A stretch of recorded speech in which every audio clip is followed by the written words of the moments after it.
Welcome to the Legal Leaders Podcast, brought to you by LawVu, LawVu's community for in-house legal professionals. LawVu's mission is to accelerate the evolution of the in-house legal profession, and with this podcast, we showcase modern legal leaders from across the globe. We explore their unique journeys and how they're driving the transformation of our new profession. Join David Lancelot, LawVu's Chief Legal Officer and Executive Vice President of Advocacy, as he explores the cutting edge of in-house legal leadership. This is the Legal Leaders Podcast. Hey, everybody, and welcome to the Legal Leaders Podcast. I'm David Lancelot, your host, the CLO and EVP Advocacy at LawVu, and I have the great pleasure to have with me here today Anne Kerwin Payne, who is the founder and managing director of Kerwin. I've known about Kerwin and known Anne for quite a while. Kerwin is an iconic executive in-house legal recruitment firm based here in Silicon Valley, founded in 1989. Anne, thank you so much for joining me today. Thanks, David, for having me. I'm excited to be here. Yes, it's great to have you. I always love talking to you. And I feel like somebody with your background, lengthy background in in-house legal, really has a great perspective on the evolution of the in-house profession, and in particular legal leadership, which is where the firm focuses. I'd really like to, for our audience around the world, just to hear a bit about what Kerwin does. So Kerwin is an in-house legal recruiting firm. We're based in the Silicon Valley, and a lot of our clients and our initial relationships are based from here. But as we know, everything has exploded to the East Coast and internationally.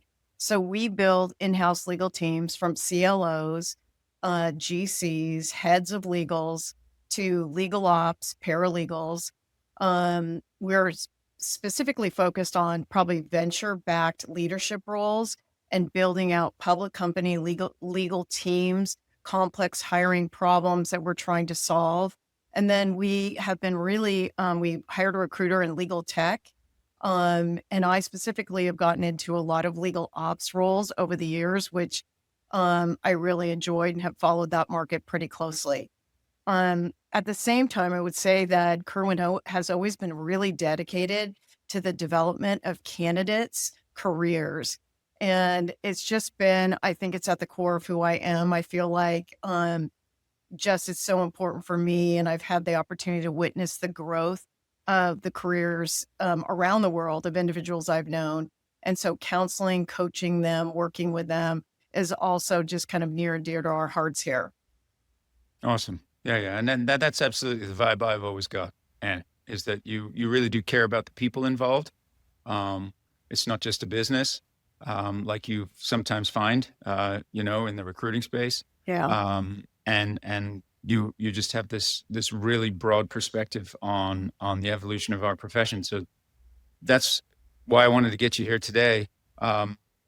Maybe you could give us a bit of background on how you got into this space and how you've seen it evolve over time. Yeah.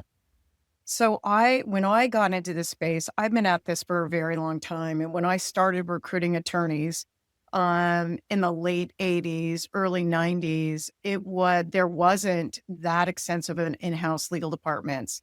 And I started recruiting transactional lawyers at a practice, an LA-based recruiting firm. And I was in San Francisco, and I handled all the transactional. And I remember my first in-house legal search was for B of A. And no one would even answer the phone to go in-house. It wasn't what people wanted to do at the time. They wanted to be partners in law firms. And, look at today, we've got thousands and thousands of attorneys in-house across the globe that have tremendous practices. And it is a bit of a carrot. People want to go in-house.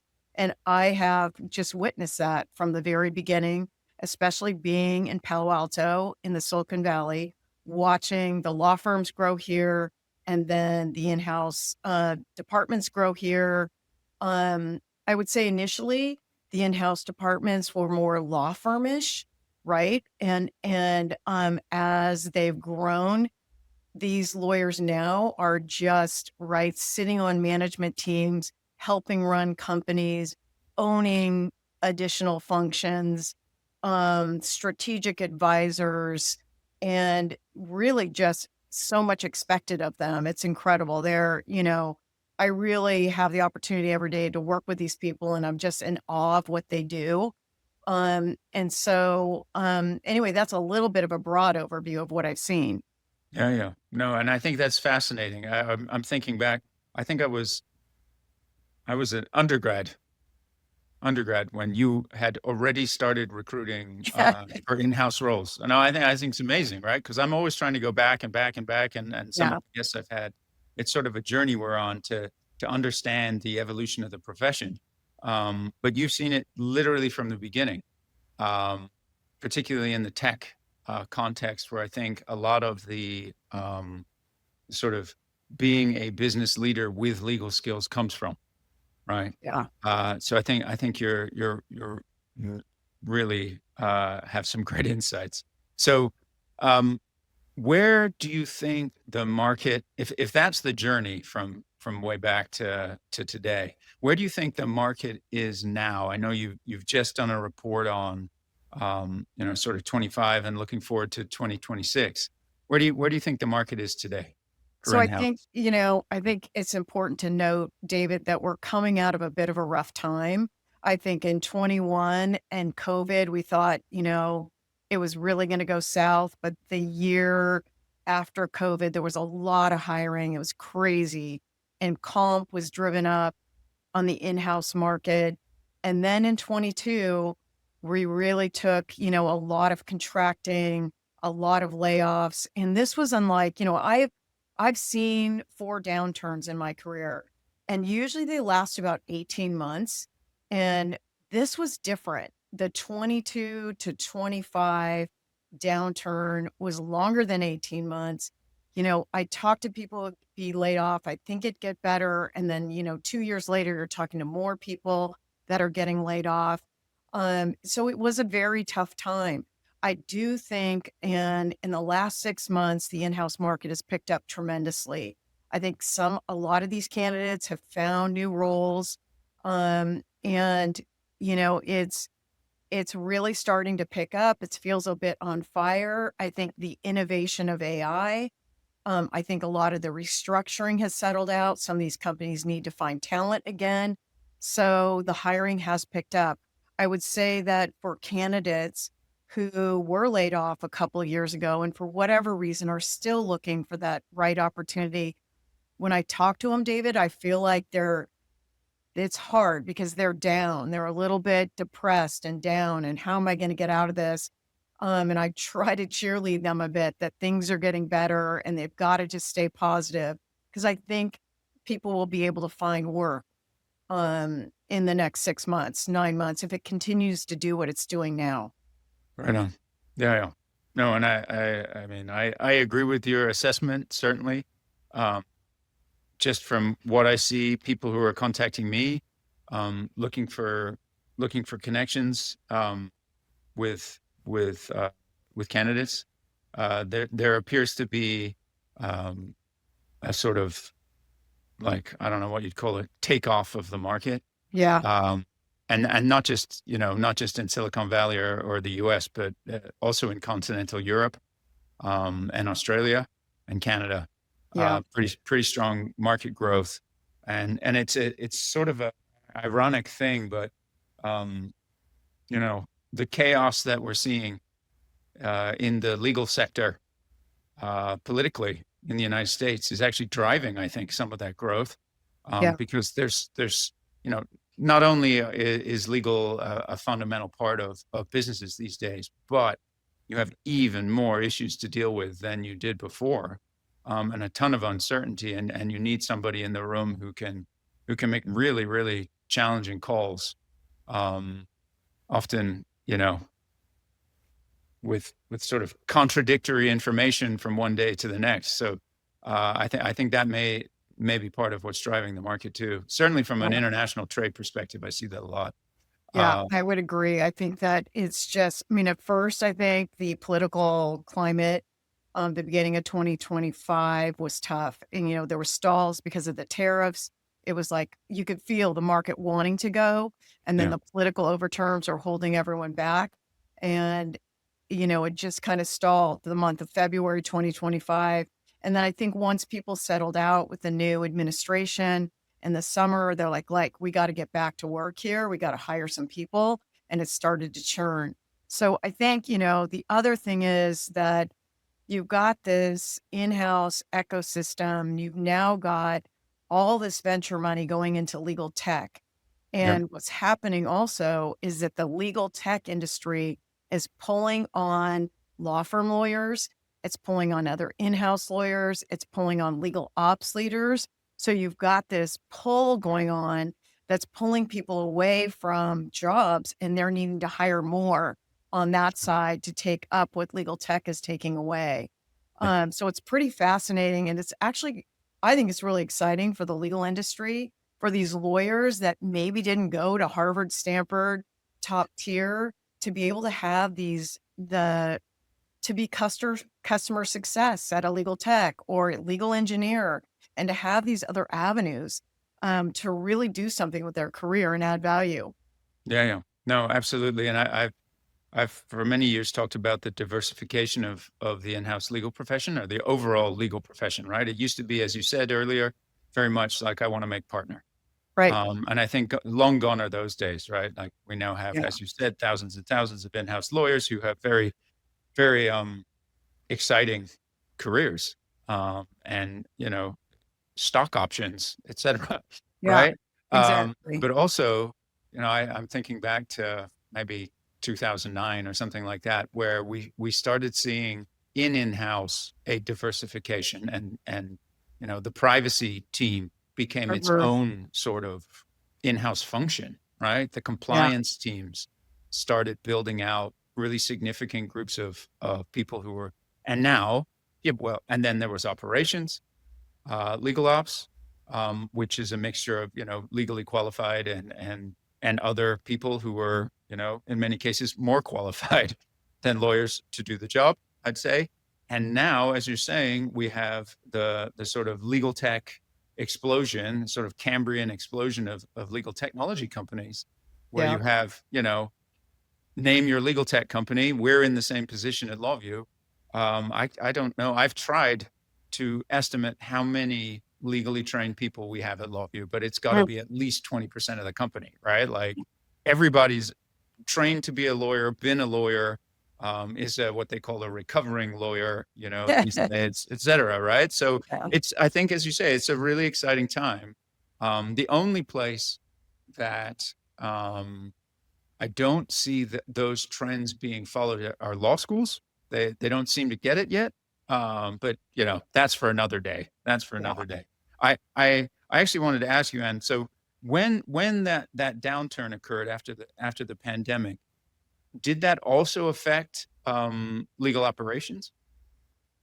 I do think so. I think the downturn affected legal ops in the sense that what happens in a downturn, especially in the in-house market, is that people just hold. They hold on these jobs. And a lot of times you need these people to start, like you look at the CLO market today, and the Microsoft lawyer going to Facebook to be GC, and that the GC of Facebook going to Apple. And sometimes there needs to be some movement at the top. And I feel like it's the same thing with legal ops. There needs to be some movement at the top. That doesn't mean that that in the innovative, like startups, a lot of these GCs, David, that or heads of legal, they know if they're educated that they have to have like a junior legal ops paralegal to start. I call it the hub of the wheel, to start really building the infrastructure of that legal team. And if they're smart, it's their, second or third hire. And so that was still happening a bit, but as well as I do, that what they try to do is they try to like, oh, can I pay really low for that hire? And they're just trying to save costs rather than paying whatever it would take to just get someone who's a little bit more experienced that's going to save the whole department time and money in the end. So I do think there was still some of that work, but I think it's now more on fire right now than ever, because these general counsels, every single person I talk to is like, at the leadership level, it's like they have the pressure to put the infrastructure in place, to save costs, to put the AI. Everyone's talking about AI, and Sure. that's, not perfect, but it's not just coming from them. It's coming from their CEOs. It's coming from their board, and they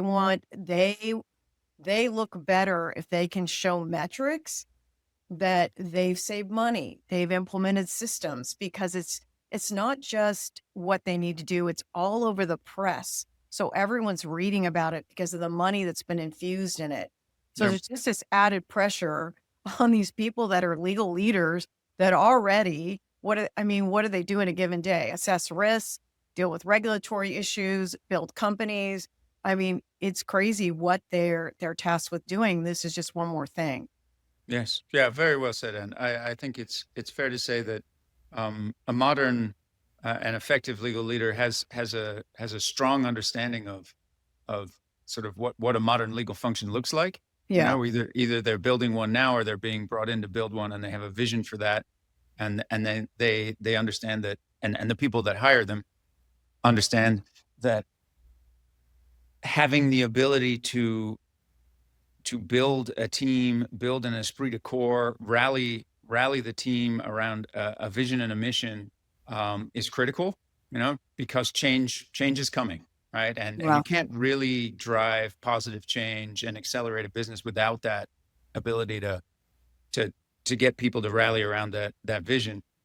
And on the other hand, you absolutely need an engine room, because you can't, the way I always think about it is you can't have one without the other. You can't do all of this additional stuff that we're asking, as you said, legal leaders to do, run other functions, on top of running a really effective legal function, unless you have something that's taking all of the rote sort of operational work off the plate. Yeah. I think the fascinating thing to me, the real tipping point for me, is that people like you are being instructed by boards of directors and CEOs and all the other sort of C-suite to find people that get that that's necessary now, that legal operations is your first hire, that you need infrastructure, that running a legal function isn't just about answering questions for the leadership team of the business. Yeah. I think it's really interesting. I talked to a GC this week who doesn't have it's a 100-person legal department. They don't have a legal operations function, which is really unheard of, because most of them, do. There's the operations piece, but what I hear the most, I would say, in searching for legal leadership and head of legal ops, is the strategic visionary, right? And what does that mean? And how do you vet for it? And people think they're strategic, but they're not, right? And that's what I hear a lot in hiring, is outstanding judgment, or they're replacing people because they're not strategic enough. But the expectation on the individuals, David, is like to be strategic, to have this vision, but to also a lot of times get in the weeds. So it's not easy, right, to consistently do that. But it's a lot of why people get replaced. It's a lot of what people are looking for. When you do a GC search, when you do a head of legal ops, one of the many things, but just that visionary. And so for candidates, it's like, how do you talk about that? What does that mean? What kind of business development plan do you have if you're going to come into one of these functions? How have you learned it? So it's a lot of articulating that in interviews. Yes. Yeah. No, I don't know if I've told you this before, Anne, but I teach this course at the University of Florida, and I think it's the only course at the school on, how to run a in-house legal function that I know of. It's not something that comes up every day on the law school curriculum, but what I had hoped to give the students was a level of practical understanding of that exact thing that you just talked about, which is going into an interview and telling a leadership team of a business, presenting to them, this is how I'm going to set up and run a modern legal function. Right. Because I think that's the part that they absolutely do not teach you in law school, and they don't teach you in a law firm. No. And it's a big, big gap for a lot of people. Yeah. They don't, unless you've been, that's why sometimes it's good to go to a large legal department Yep. to just see for a few years, like how it's run. Like you don't even know what you learn by being in these environments. And then you jump to a startup and you bring that knowledge with you of how they did it, maybe on a minier scale, but definitely. I mean, that's a great class because a lot of these people that leave law firms are really kind of in the dark. They don't really understand it. And It's a they different learn, business model. yeah, it's a different business model. It's, really people that are in-house are just, they're business people with JDs and they're specialists in certain functions.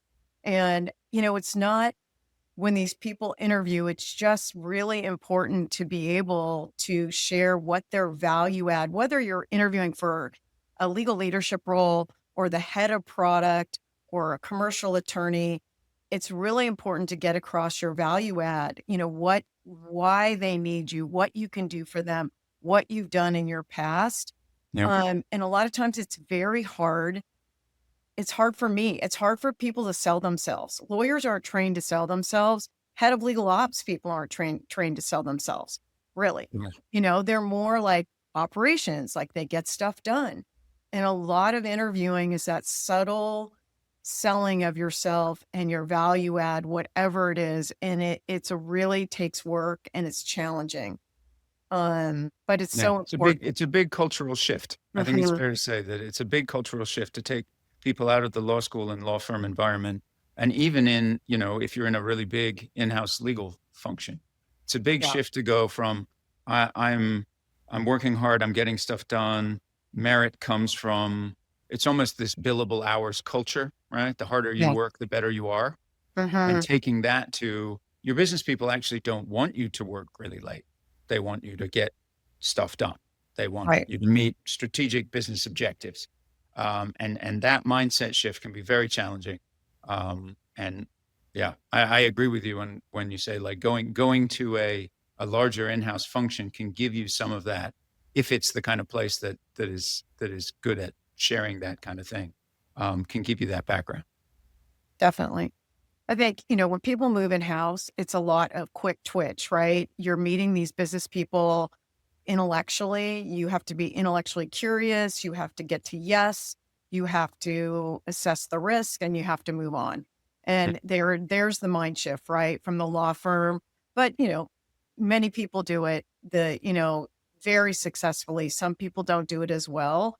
But people generally love it, because these lawyers are so smart. They have so much to offer and they get to hunker down. They love to solve problems. You ask them, I ask people, what's the favorite thing about what you do day in and day out? It's like, I love to solve complex problems and Yeah. they're great at it. So once they get in there and they get the vibe of it, they excel, right? Yes. It takes off. So, yeah, Couldn't it's agree more.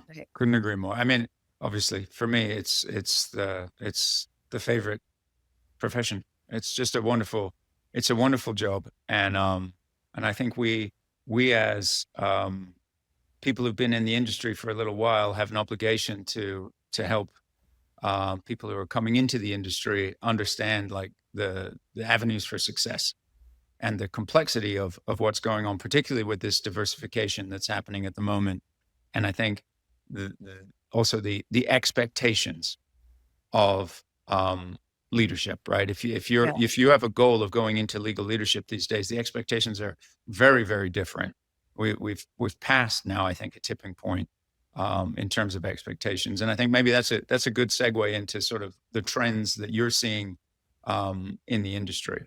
So what, coming out of 2025, going into 2026, what are the sort of main, headlines you give to an audience of in-house lawyers looking at the market? I think, well, I think for sure to be positive in terms of generally, I think as I've said, an uptick, a lot of AI governance, a lot of privacy product roles. But, commercial is going to be strong as these companies grow. So just really to take a look at your career. I mean,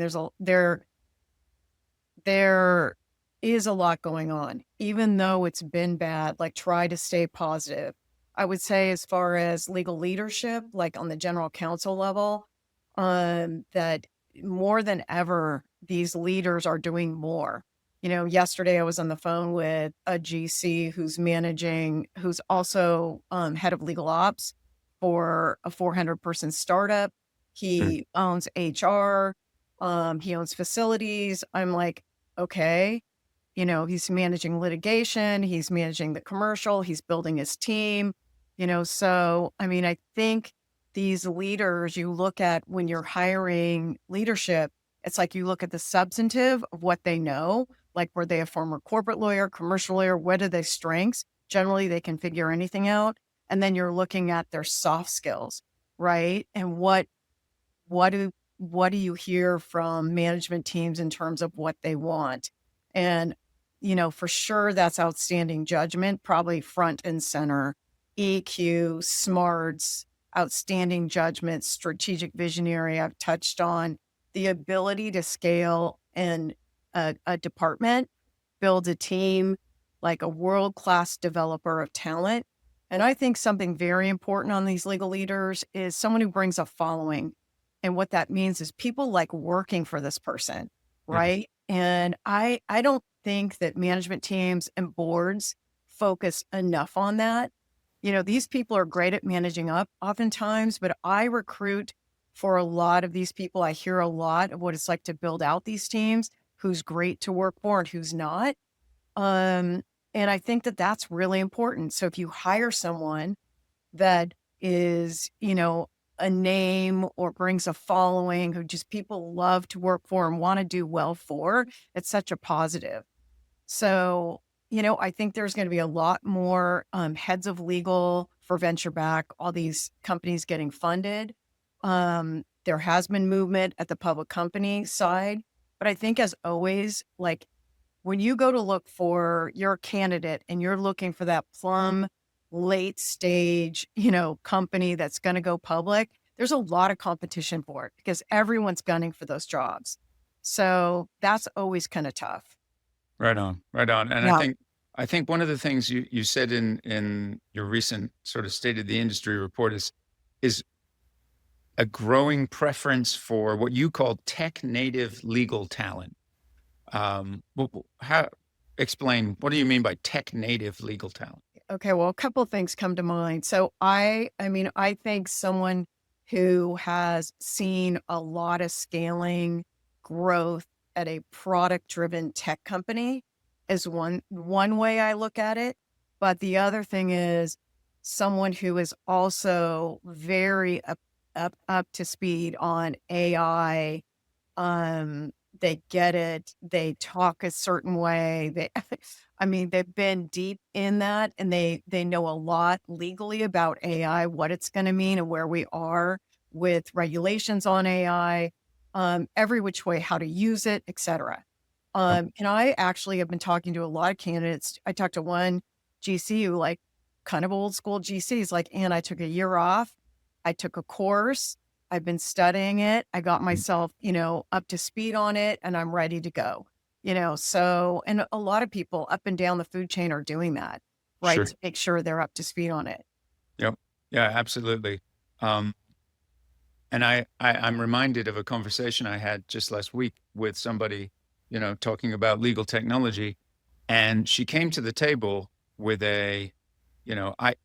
and I'm sure you've spoken to people as well like this who've been through 1, 2, or more sort of iterations of building and scaling a function, and they actually know the industry and they know the capabilities of, when I think of legal operations and building a function, I think about people, processes, and policies and technology, and they have they know those things. They know the tools. They know the ones that, are 3 generations old and are painful to use and, Yeah. the business won't use them.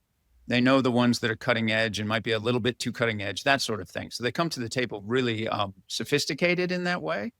And to me, that is becoming more and more a part of being a leader as opposed to just being a substantive expert. Yeah, definitely. I have to say that even like the general counsels and the legal leaders, the head of legal ops role is becoming incredibly sophisticated. Yeah. I was talking to a head of legal ops, and for me, I'm like, how are you supposed to know every single vendor out there? Yeah. It's just a lot that these people are under. And most of these legal operations teams are running incredibly lean because they can't get the resources, and they're doing a lot with less, just like the GCs are being called upon. Do more with less, right? Get it all done, but do more with less. So these leaders, I don't know, I find some of these job descriptions for head of legal ops and just really expecting a lot out of these people. Yeah. And the people that do it are pretty impressive, I have to say.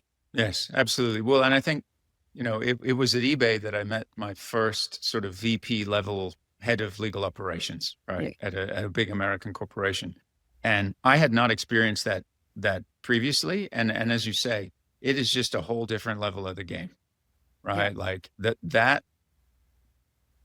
that profession is relatively early in its development. Clock hasn't even been around that long if you think about it, right?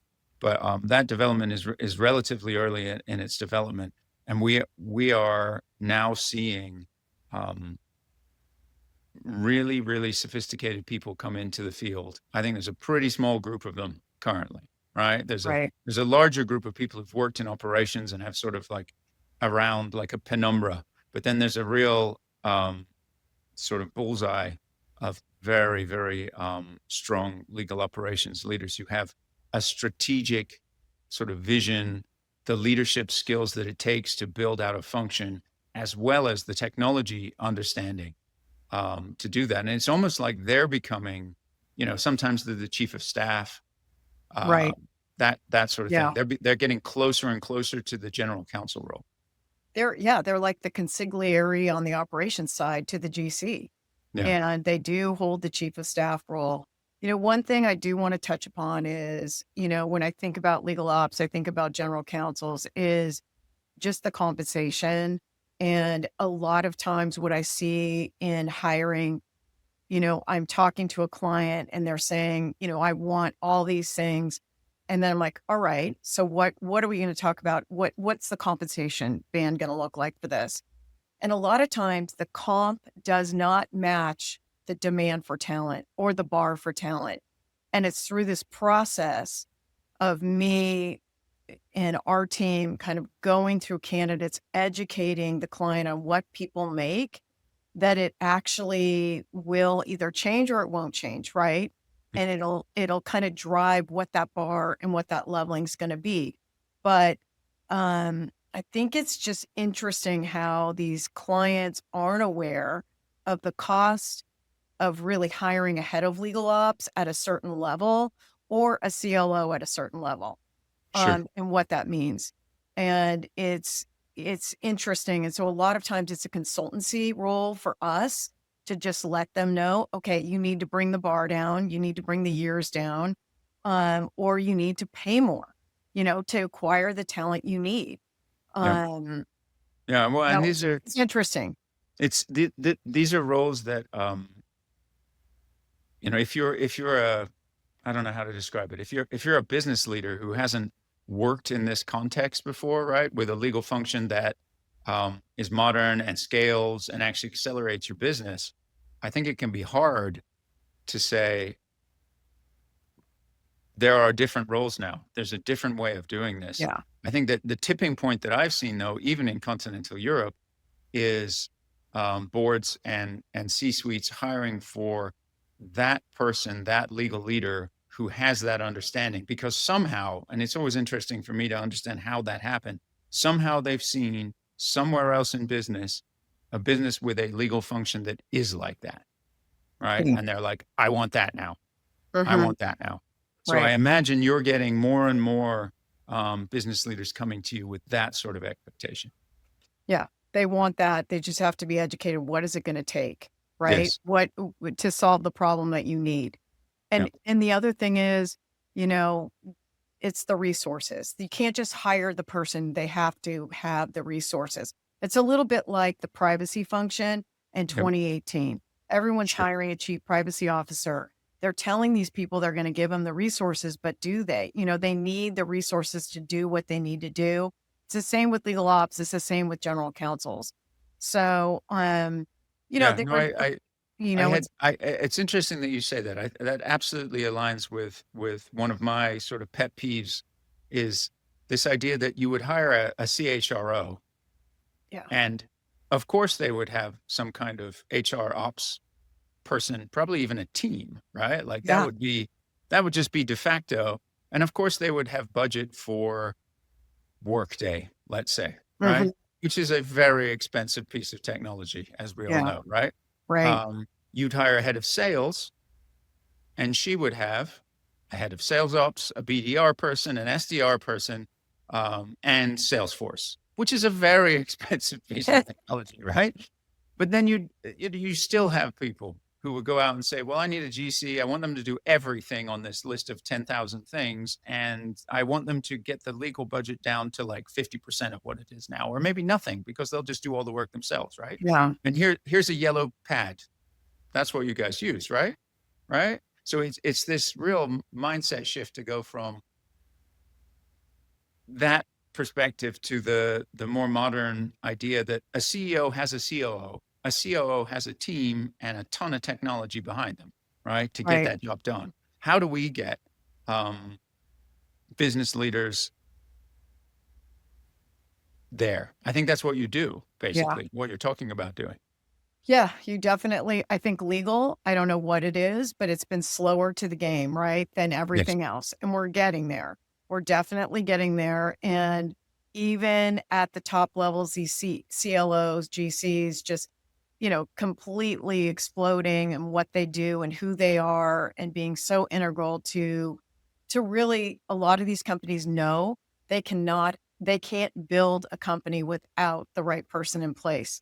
And so from that, it's driving it. And the more these legal leaders have successful head of legal ops. One lawyer I was on with on Friday I was like, oh, your head of legal ops left. And they were like, oh my God, no. They're like they're my everything. No, like it came right out of his mouth. And I had read his LinkedIn wrong to think this person had left his Okay. team. So, Had a bit of a heart attack over yeah, I that had a one. bit of a heart attack. So I don't know. It's, on the flip side, I think, one other thing I wanted to just say, like, I think it's really very challenging to have had a legal ops job, to be a GC, to be in these legal teams and look for another job or have to look outside. The Hmm. demands are, so incredible on these people. And if you have a family, it's just tough. And, how do you build a brand? How do you look outside? A lot of times, the people I'm talking to, the candidates are operating from just a black box. They just are like, what is going on out there? I don't know. I don't know how to do this. I've never looked for a job. Um, and I've thought a lot about this. And I really do think if you can take the time, these candidates can take a time once a quarter, once a month and just call it their career time, Hmm. look their LinkedIn, look at jobs out there, network with one person. It's just so important to kind of stay in the game because these jobs are so intense. Yeah. And, I think like anything else you do for yourself, if you're like me, if it's for you, you do it the last, but this is so important. Like you have to put it front and center if you want to build a 100%. career for yourself, to build a brand. So, I mean, there are people that, I just think sometimes the networking is over the top, the expectation for these people to network. But I think it could subtly be done over time to make sure you know what's going on out there and you keep relationships, just like you build relationships inside your organization, building those relationships outside the org is important. Yes, absolutely. I think we often see people with a really high profile becoming sort of a node in terms of recruiting or what's the next role. And you can wonder, how do they have time Yeah. to both be the general counsel of a large public company and be speaking at all these events and being on all these podcasts and on the front of all these magazines, right? Yeah. I think that comes from my thought on that is that comes from what I think you would call as well continuous career development. It's not my everyday job is posting on LinkedIn. It's a little bit, but consistently, right? Yeah. Putting, Right. I think the other thing that seems to work for people is just put your hand up. Just say, hey, if you guys have a conference or a webinar coming up, think about me, right? And I found when I was looking for roles after eBay that there's always somebody that needs somebody on a panel or who had somebody drop out from something. And then it's about, I think, taking that little piece of content and putting it on your profile, like making it into your shop window so Mhm. that when somebody like you comes along, right, they see, oh, so-and-so did speak at this conference. They spoke about the thing they're interested in, and they were able to post about it, and other people said something about it. So they've got some profile, they've got some following. They're a bit of a thinker in the space. I think those little things consistently done lead to more. Network builds network, right? Right. We Exactly. need somebody to speak at something. Oh, let's think about that guy Mm. or that girl who did that thing. And then you find yourself being like, oh wow, how does that person have so much time to do all these things? It's like they Yeah. actually don't.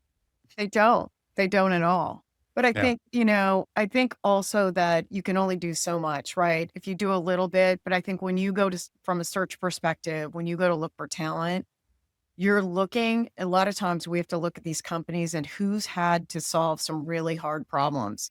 sure. And that's what management teams want, is they want someone who's seen something like they're going through, right? A lot of Yep. times you have to understand the pain points of whoever you're interviewing with. And a lot of times there's nothing you can do. If you can't solve those pain points, you can't take it personally. You Sure. got to move on. Yes. So, but That I think, experience is good to have. yeah. Yes. So, I think that just speaks to the same sort of raising your hand, like, yes, I will take that project internally. yeah. I may not have the bandwidth for it at the moment, but that's okay because Mhm. bandwidth will be created. If you Yeah. know what I mean, right? Mhm. So many leaders that I've interacted with have said, yes, I'll take that on with the understanding that if you want me to do this, somebody else is going to have to do that, or we're going to need more resources to do that, or, eventually there'll be some kind of rebalancing and their roles just continue to expand and grow. Yeah. Well, Yes, for sure. I, I, um, I think that's a tour de force, a tour de force. Your experience in the industry is sort of unparalleled. And I really appreciate you spending time with the audience today. As you are, I am optimistic about 2026 from an in-house legal perspective, and I'm very optimistic about where this profession is going from a legal leadership perspective, just from what I've seen, out there publicly in job descriptions and talking to people like you. So I think it's going to be a great year. And thank you for joining us. Yeah. Thank you for having me. Let's look forward to a great 2026. Yes. All Thank you, right. Matt. And Okay. thank you, everybody, for joining us on this episode of the Legal Leaders Podcast. And we'll see you next time.